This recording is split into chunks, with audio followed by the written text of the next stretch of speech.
All good in the back? Good sound?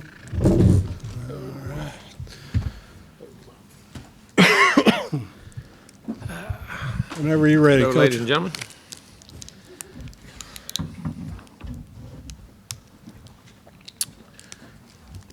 All right. After evaluating the film of the game, I'm just as disappointed as everyone else that we didn't come out of that game with a victory. There were some tremendously really good things in that football game on all three phases of the game. Played very well defensively up front, controlling the line of scrimmage in the run game, fitting things well. Created 6 3-and-outs in the game. We're doing a great job of controlling. Give up one drive in the first half, one sudden change, which wouldn't get a touch. Hopefully, they didn't get a touchdown, but played one drive in the first half and said 6 3-and-outs. Then, unfortunately, gave up the last 2 drives, which went down and gave up a 70-yard drive and a 58-yard drive to end the game. Offensively, played extremely well. Again, come out fast, ran the football very well, did a great job of mixing inside, outside runs, quarterback runs, things that kept people off balance in what we did. We're effective in moving the football consistently. Answered up when the other team answered, had when we got down 7-3, immediately answered to 10-7, got down 14-10, immediately answered to 17-10, and come out to start the second half. That was the last drive of the first half, first drive of the second half. Doing a great job moving the ball, things, and then just didn't finish some drives, got to midfield 4 different times, at once to the 38, 40, 45, right in that range, and different reasons. We got reasons why we made those mistakes in different areas, different people, different things. No one person, no one anything, and what we did. And then the special teams, we played well on special teams, punted well, did well until the last one. We're number 1 in punt coverage in the country, net punt, and we had 3 guys go the wrong way on the punt return. That gives them a 40-some yard punt return to bring it out. They're starting at the 12-yard line. And we missed a field goal, which was a very critical play in the game, which gives us up 13 with 8 minutes to go, which changes how you do things in the second half. So all 3 phases had effect. All 3 phases played really well. All 3 phases didn't. But I'll say this. Learning to win is a learned behavior. Learning to dominate a game is a learned behavior. And we have to put ourselves in those experiences as much as we possibly can to understand how to do that. And I think we've made great improvements, but we're not improving in that area to where we can totally stay in a dominating mode. Not that you let up. Our kids played hard, played very physical, played well. Really well on an environment which is one of the toughest places to play in the whole SEC. And but we have to learn that we started up front, got out front, and learned to stay there and learn to not, as I say, take the air out of the opponent, not give them the hope to dominate in any phase, in any way, shape, or form. And it's not that you get comfortable, it's not that you relax, but you feel confident. But there's a difference between being confident in how you're playing and being dominant in how you're playing, and learn to take complete air out of them. And that's something we're going to have to learn. It's a learned behavior. At least we're putting ourselves in that position to be able to learn that now. They've never been able to, a lot of them haven't had that opportunity in these situations. So hopefully we can learn that going in the future and get better. And got lined up. We got 3 home games right in a row. Got 3 very tough opponents coming up. Ole Miss is a very dynamic team. Played very well, averaging a lot of points and yards on offense. It's going to be very challenging. Defensively, blitzing and changing more, doing different things. Special teams have went to a rugby-style kick and no returns, hardly any against them. They did give up a kickoff return last week, but special teams, they've gotten much better each week. Matt's done a good job with them, so we'll have to put that behind us and go and learn from our mistakes and move on. Questions? To the right, Gabe, and then Ben right next to him. Hey, Jimbo, what did the tape tell you specifically with your quarterback, Elamon? Are you behind him moving forward with all the first team? 1,000%. And the tape says so. And see, we all get caught up and looking at the guy with the ball and not the cause of the play. And you look at why things are. There's about 4 or 5 plays in the game. You wish he'd done well. He'd done better. We went through them all. And he could have played better on a throw. Throw the ball away a little higher, miss a little higher on the option to take 2 more steps before you pitch it. But all the runs and why we were able to run the football and the openings inside and the screen game and the decision-making going down the line and the RPOs in the last drive and things he did, he played a good football game. Did he play a great football game? No. And any time the quarterback touches the ball, every play you touch it can change it. But in no retrospect. And we, like I say, as a line, we played well. We did not protect well at times in some critical moments at the end. We need to get open more on our receivers and man coverage. We did not create much separation in those areas and some things. And a couple routes that were fixing to be really big plays, guys broke the wrong way right at the peak of it, inside and out, which cost us some situations. But at the same time, still moved the ball well and played well. So, and this, was he perfect? No. Was it his best game? No. But by far was not the reason why any of that happened. Staying to the right, Ben. First of all, just got some housekeeping. We'll run through some players and see what their availability is like. Hawker? Working back, this would be interesting. I can't answer that right now. So kind of week to week. Yeah, week to week. It just depends on how quick that can happen here this week. Okay. Osmond? Should be out there practicing today, lightly. I mean, he'll get some work today and play, and we'll see how it feels and goes on a day-to-day basis. McCoy? He's recovered very well. Yeah. McCoy? May hold for a day just to rest out of precaution, but should be good. We should be ready to go. Tucker? Should be back this week in practice. What happened to him? He had a shoulder, a clavicle, something in his shoulder. If I give you I screw it up. It's some kind of fancy term that's way above my pay grade, okay? and then two more that haven't played in a while, Chapman and Clemens. No, had just the healing and just not ready. Do you expect them back this season? I doubt. I mean, from what I'm not going to say no, but if I had to bet on it, probably not. I would say so. Probably not. And now out of the housekeeping scenario of the day here. What did you see out of Miles Jones and Ronnie Elam in practice to kind of justify the playing time they got? Set? Well, Capers was banged up. Capers had been banged up. He had a thigh contusion that was really banged up, and so he played. And Miles had been playing well, and we played him. And what happened in the game? We wanted to give Miles playing time, and we gave him time, and he played very well, and we were going so well, we didn't want to make any changes. You know what I'm saying? You got things going and playing. It has nothing to do for O be back. He'll be playing and doing things. But, Miles played a really good game. And he, broke a post up, broke a deep ball up, and we were playing really well in rhythm, so we just didn't make the change. Staying to the right, Olin, and then Brent. Back to Kellen. I wonder, do y'all emphasize to him the need to keep looking, keep your eyes downfield to look for the receiver to a point that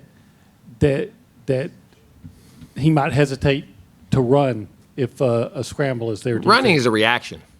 Running is not you don't plan to run. You can't plan to run. You got to read coverage, feel rush, and react. And he did that right well. I mean, but the couple plays you're talking about, when an O-lineman, it's not that they get beat, they get physically, the worst thing a quarterback can happen, you'd rather a guy almost get beat at the line of scrimmage and come running at you free than if a lineman just gets totally pushed back on you. It's like being in a room and the wall's condensing on you. There's nowhere to go, and you can't see at the same time. So that happened, like on the last play where they had to fumble. We got Jason one-on-one with the back, and we're trying to get the ball out. Guy wasn't beat. He just got shut. He just ran right back. If you look at it, right on top of him. You know what I'm saying? There's nothing you can do. But you react to run. You don't try to run. If you look to run, you'll never play quarterback because you can't read coverage. If your eyes ever go down, you feel it. And he scrambles as probably as much as anybody anywhere. I'm thinking of a lot of on the interception, for instance. It appeared that he might have had No, he had a hole in it. At the receiver on that play, settled 5 yards too short on the route on the sideline. Should have been 5 yards deeper. And when he missed, he should have missed high. If he misses high. And he threw it a little bit flat. He tried, because the guy was short, so he was trying to stick it to him, was left the corner in the play. It was a too-deep play. We had a guy in the vertical and if the safety comes off the hash wide, you widen that hole and you settle in the hole at about 25, and you drive it into that hole, and he settled about 18. And it made the ball flatter. He's trying to drive it to him, but it should have thrown it away. Just throw it over his head and got away. Down front, Brent, and What then should we'll go to the happen? back. Because the read is still there in your progression. You've compared this whole process of building a house, and I know everybody wants things quicker, but over the last 2 weeks, kind of a reminder that you're still in the process of. It is, and like I say, it disappoints me like it does everyone else. I mean, in that you're very close, but things have to. And I said this to him, and I was sitting there thinking, it's like when Michael Jordan had to learn to beat the Pistons. They got so close. And I'm using this as terminology of what I'm saying is how you win, not just win a game, but start to put yourself in that upper group of teams. And I said the top of the mountain is the hardest thing to climb, because those differences are really learned behaviors that people have been there for a long time, and they can handle those situations. And you watched it last night, for instance, another time. Packers and Patriots are 17-17 in the fourth quarter. Brady hadn't really played real well. Am I right? From what I understand, I was just listening to the news. All of a sudden, they create a fumble. Throw a trick play, bang. Then get another ball, 3 and out, and score. And all of a sudden, they don't change. You know what I'm saying? They keep playing. He had to learn. I remember this. Remember when the Pistons couldn't beat the Celtics? And all they had to do was throw the ball inbounds? With Isaiah Thomas, argued the greatest point guard of all time. He couldn't make an inbounds pass. Bird stole it, threw the pass. Then the next year, they come back and won it. I'm not saying they can't happen quickly, and you have to go through those trials and tribulations, but sometimes you do to understand the mentality. And what I'm saying about winning, we were playing very dominant in that game, in my opinion, and how we were controlling the game. Score didn't indicate as much as we were controlling the football game. And you feel, it's not that you get comfortable, but you feel confident in what you're doing. But certain people like that, I always relate this is why Michael Jordan was one of my idols. Why I love Brady and certain guys, Bird and Magic. They didn't want to win. They wanted to destroy you.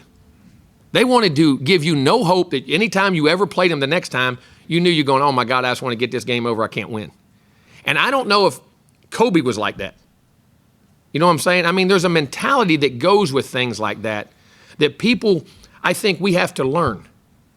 That you don't, all right, I'm winning the game, but I don't care. I'm not giving you, I know I'm comfortable. I know I'm playing good. It's not lack of effort, but where I'm so locked in that I'm not giving you anything.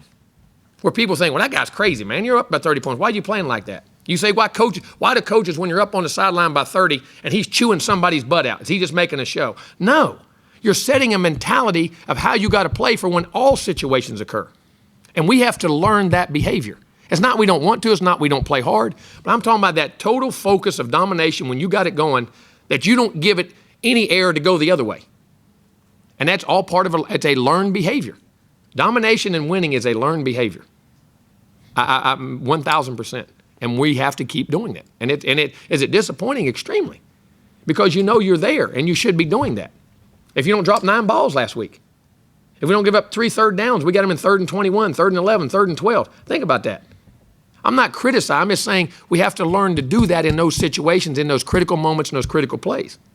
And listen, that's what we're here for as a staff. And that's as much my responsibility as a player. We got to teach those guys that. Got to make sure they do that. But sometimes your mom tells you don't touch a stove because it's hot. You touch it, and then you go, oh, yeah, it is hot. You know? I mean, sometimes we're like kids. We have to learn things. And unfortunately, that's part of it. I don't like it any more than you do. We'll go back left. I know that may be a Jake. long explanation, but I mean, that's the way we look at it. Coach, I guess to kind of build upon, you're in the back. Yes, sir. I guess to kind of build upon that, I guess with the narrative that this team maybe not, I guess it's tough as they do down the stretch. Are you happy with the progress y'all have made? Even Very much. I'm not saying we're not as tough. We haven't learned. We haven't been there to know. We don't know how to be there, and that's what we have to do. I'm not disappointed as far as the way their effort and all that is. I'm just that we have to keep learning. We have to keep teaching in what we're doing. I'm disappointed in the results we've gotten, but those kids focus and total commitment and buying in to do what we got to do. But there's another level mentality-wise and psychological disposition that we have to understand and be comfortable in. You have to be comfortable doing that. Because I'm going to tell you, that takes a very unique set of people. That's why there's very few people who do it, especially do it for long periods of time. Stay down front. It's hard. It's a grind. You have to give up a lot. To the left, Travis. Coach, through his recovery, what have you seen from Connor Landfear and as to get him back on the field? Was it special? It was to great. see him? I mean, he's a great young man, getting healthy enough to get back out and help us and play, and did some really good things in the game. I mean, did some really good things in the game, and is a big part. And without him, we couldn't be having the success we're having on offense right now. Go to the right, Suzanne. Very happy for him. Hey, Jimbo, when you're talking about the quarterback gets a lot of the blame. So can you kind of And too much glory. And too much glory. I mean, I guess they know that. But in your offensive system, what kind of completion percentage does a quarterback need? And if we can talk specifically about Auburn, I guess Kellen was 50%. Mm-hmm. How many of those incompletions? How many were probably on him? How many were? We had 6 receivers things in were- the game total that we just didn't agree with. 6 plays you didn't Yes. agree with? Okay. Yes. So that would include the incompletions? Yes. Okay. Yes. And there is not a set completion percentage. It's based on the throws that are capable of being completed. 100% would be the answer. I mean, every play you call to be completed. And certain games and certain things you say we get so caught up in numbers today, you shouldn't. Decision making and accuracy is the play open to be hit? Can it be hit? How can it be hit? And then if it's not, throw it away and punt. Like I say, there's still people don't understand. There's still 40 yards is a good play if it's not there. But to answer your question, it's 100%. I mean, 100% of the plays that can be hit, if that makes any sense. And that depends on, like I say, how does the rush affect it? How does the route affect it? We had 3 or 4 really good routes in this game that were going to be big plays. 2 of them for sure that were probably, if they weren't touchdowns, they had chances to be. That we're in a position and all of a sudden, in things that we've repped a bunch, one guy cuts in and all he does is go around and he walks. and the other guy breaks it off back to the safety, and if he stings it outside, which it's a route we run from day one, it's a touchdown. And the worst thing as a quarterback, you're sitting there going to throw it. And you go to throw it, and there it is. And you go, oh, God, he just went the wrong way or broke the wrong angle. Then you freeze, and you try to throw it away. You know, you have to eat it or whatever. And sometimes eating a ball is a good thing based off the situation that happens down there. Sometimes it's not. Sometimes there's guys that don't. I go back to the why it happened. When you really get to, and I questioned one of them when he come off. I said, how could you do that? How could you do that? And I was on his butt. He said, Coach, this happened. I said, I didn't, and from the sideline and on the film, he was right. He was right about how it happened. And so it could have caused us an interception if he would have thrown it. But it's not, and I'm not blaming on somebody else. Sometimes that's what, and then sometimes it's him. There's a couple throws, like that one, even though the interception, throw it away. Throw it away. I mean, just if you miss, where's the safe zone? You know what I mean? Now, they still went 71 yards on the drive. That didn't enhance us. It mean that we had to go give up a 70-yard touchdown drive. And we had a field goal before that. I mean, there's a lot of things. And we as a quarterback, it's such a who has the ball. The game's about the ball. He's only got touches every play. He in the center. Center, unfortunately, don't get to keep it. Okay?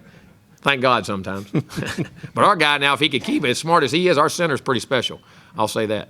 But you got to look at, when you're evaluating, is it why? Why did it not happen? Where was it at? Where were your eyes? He missed, the first series, there was a slant throw he threw. He should have hit the flat. Very first series. We overcame it and got a first down and moved down. He should have hit 80 in the flat, and he tried to throw a slant to one. There was one there. I can usually think of them off the top of my head. The interception right there. The one ball that was really going to have a chance where we checked, you asked me about the check. Remember, Trav? You asked me about him checking on that 3rd and 9. We're going to have a perfect back shoulder throw, and we go to throw it, but we get beat up front, and he's trying to throw it, and all of a sudden the lineman comes free, and he just airmails it out of bounds because we got a field goal. That's a great play. We look at it as an overthrow. I look at it because the only way the ball could be completed is a back shoulder stick throw. He couldn't have stuck it because of how the rush got to him. He couldn't do that. You know what I'm saying? So, to me, that looks like an overthrow. It's not. That's a positive play because of the rush that happened. I'm not saying because just the quarterback. Trust me, I'm as critical. There's nobody. You don't want to be the quarterback on this team. I promise you that. You've heard it at practice, and you've heard it. I ride them as much as anybody. But also when they have to make that decision and then understand how to play that position. So from that, it's an accumulative effect. You know what I'm saying? And everybody, and what we love to see is when everybody does their job right and the quarterback makes that throw that you go, oh, wow. You know what I mean? Like the one throw would have been like the one he stuck 13. Remember 13 had that ball on the goal line? And I think she'd catch that ball, but it's a tough catch. He gets banged, it hits the ground. But it was going to be one, that was a really good play. He didn't get anything out of it. Okay, but the other one is a good play. It looks like a throwaway. It's just why it happened is what you have to evaluate, and the guys around you and how we do it. To the left, Cease. So I assume with that in mind, you cater your play calling to where you see the learned behavior your team is. And I guess what you do and how we're doing it. And I guess I'm getting at, when you look back, do you think you maybe got a little conservative when you guys got up by 10 and you couldn't put them away or not? Well, we were running the football at average 7 yards a carry. So do you keep carrying? So why would you quit doing something you do well? That's always a question. Couldn't you throw it deeper? But we weren't winning the one-on-one matchups. When we were 2nd and 9 on the 20 and threw a one-on-one double move in the corner, we couldn't get open. We threw the 2 goals on 3rd down, couldn't get open. So do you go do something that hadn't been working, or do you stay with things that had been working? And as you're doing it, what are you doing? You're controlling the clock, keeping your defense off the field, and they're not doing it. And the quarterback runs, and there are 2 big plays that stick in my mind. We're on the 38, 2nd and 10. We get 1st and 10 on the 38 and get blown up on a run that we'd had 40-yard run on and a 19-yard run on. We get blown up, okay? Next play, we have a quarterback run, a counter that's going to come out the gate, and we just don't communicate and miss a kick-out block. That Kellen's going to run for 40 yards and a touchdown. It was just a miss. We just did not execute. I can say right there, there's 4 series right there. The 38 on that one. The next drive, they called a penalty on, what's the name for a head bob, which I still haven't seen. On the center, and we have the same play called again. It's coming out again, and we missed it again. We missed it twice. There's going to be big plays that set up either another field goal or touchdown, and those drives that were called quarterback runs that were going to be out the gate because of how they were playing us and playing us man and overloading the receiver side. That when you popped out the other side, they were out the gate. We just did not execute at the right time in the right situation. Do I sit and say I question every call I make when they're good? What else could I call here? What else could I done here? What else could I do here? Was it sound? Was it where we wanted to go? Was it who's getting the ball? I promise you, what y'all say, I go over 7,000 more times. And Sometimes I sit there and say yes, and I look at the film and say, well, if we execute that play, I don't have to. And at the end of the day, it gets back to execution, and it's not putting that on players. That goes back to coaching. You coach them to execute, and you get them to execute, and at the critical times. That's on all of us. That's a collective group. Right side, Ben. To the left, Zach. What matchup problems does Ole Miss pose offensively? Their receivers. I mean, their offense, you mean, or us on offense? No, their offense. First of all, they got the receivers are all can hit home runs. Back is a very good back. Quarterback is athletic, has legs, and makes throws. They RPO you, they run it, and they get you in those RPOs and isolate those receivers and what they're doing. You know what I'm saying? And every play, I mean, you're on pins and needles because every play, whoever touches it they throw it deep a bunch and make plays. I mean, very dynamic in what they do, and they have good, decent balance and run. They're averaging 500 yards a game. I mean, On the front what left, they're doing. Zach. They move the ball against good people. Jimbo, kind of piggybacking off of that, I was just wondering your thoughts on Jordan Talamu. I don't know how much you've gotten to watch him. How much? Who'd you say, the quarterback? Yeah, Okay, the quarterback. okay, Yeah, I Ole Miss's quarterback. I have, because we've gotten to see him at teams we played. You know what I'm saying? For some reason, I've seen him 2 or 3 times in games we played, and I mean, been impressive. I mean, accurate, athletic, twitchy. What I mean by that, fast twitch guy, hard to get on the ground, strong. They'll run the quarterback draws. That's the other thing you got. You got playing quarterback runs too when you go play all those wideouts that cause it. And I think it's been amazing since he's played. Man, he just kind of, for me, come out of nowhere because I never knew of him. You know what I'm saying? And this guy's a really, really good player now, with his legs and his arm. Right side, Olin. Jimbo, did Mike get, in your opinion, conservative in the defensive calls in those last 2 series? And how much of a concern is the tackling in the secondary? Well, we had that one play, and that was a play. We had a bust on the play, the little short play. That's a play we had shut down the whole game. We got miscommunicated on the call and had a guy cutting the route off, which, if you look, Alaka's coming around for a sack because they had nowhere to throw it. We could have been a 2nd and 20 right off the bat. And we just totally busted the coverage in the most critical time, and something we had done 4, 5, 6 times in the game already perfectly. I mean, it was the perfect call. We just didn't execute. And I'm not blaming it was a lack of execution on one play and at one time after the punt. I mean, just like us in the punt game, we're the number 1 net punt team in the country. And we punt the ball and could have started at 12. And we had 3 guys that released wrong and worked to the wrong side and weren't over there on the play, which he got a fair catch it and go. There's only been 2 returns on us all year. That one and the one at South Carolina. And unfortunately, thank God, man made 2 tackles. One for a fumble. But, that's the one time you kind of, they don't get returned those, and that happens. So, I mean, and his calls the other way, he was in man the first time. We're blitzing, he's playing man, and we didn't get home. When you're playing man coverage, you got to get home on your rush, and that's another thing. We rushed during the game very well. Just in those situations in that 2 minute, we did not get pressure on the quarterback. And then in man, eventually, if you don't get there in man, they're going to get open, and that's what happened. Right side, Gabe, and then Brent. He'll wrap us up. Travion and Jay Sean are 2 of your most dynamic weapons offensively when you're going up against the statistically worst run defense. How big of an opportunity is this for them? Well, again, you control the line of scrimmage, keep their offense off the field, but we got to score touchdowns. You can't get down there and not score because they can score so quickly. And and we got to get those guys the ball as much as we can and keep good balance, whether it's pass game, run game, whatever we do. Those guys are playing better and better each week. Down front, Brent, you wrap us up. You mentioned on the punt return. I wanted to ask you about, based on that, another missed field goal. How exactly do you coach special teams, and do you sometimes think maybe you should have somebody dedicated to that? Or? We do.